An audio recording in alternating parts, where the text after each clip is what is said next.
इफिसियों की पत्री पहला अध्याय का 3 वचन।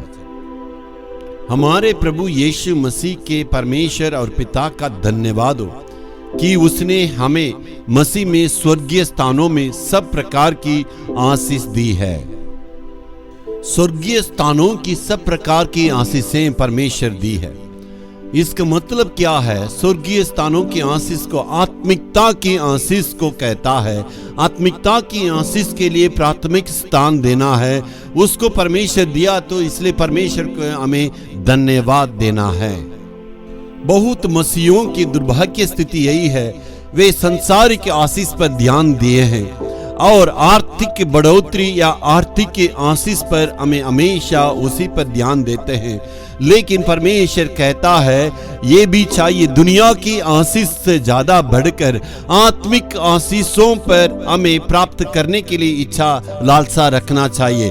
उसी पर हमें परमेश्वर से हम यही मांगते हैं, हे प्रभु मुझे मकान चाहिए, मुझे धन दौलत चाहिए, मुझे ये आशीष चाहिए, वो आशीष चाहिए। इसी प्रकार मांगने से बढ़कर आत्मिक आशीषों पर ध्यान देने के लिए पवित्र आत्मा परमेश्वर हमसे कहता है। आज लोग इस प्रकार ध्यान नहीं देते हैं, उसमें प्राथमिकता नहीं देते हैं, इसलिए दुनिया की आशीषों का और लोगों के जैसे जीना चाहते हैं। हमें परमेश्वर ने इस आत्मिक आशीष को दिया है, उसको मांगने की आवश्यकता नहीं, उसको बरकरार रखने की आवश्यकता, उसके प्रभु के लिए हमें धन्यवाद देना है।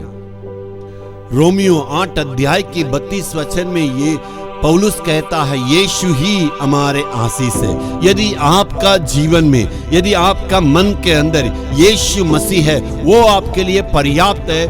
ताकि कारण यही है, वही हमारा आशीष का कारण, वो खुद आशीष है।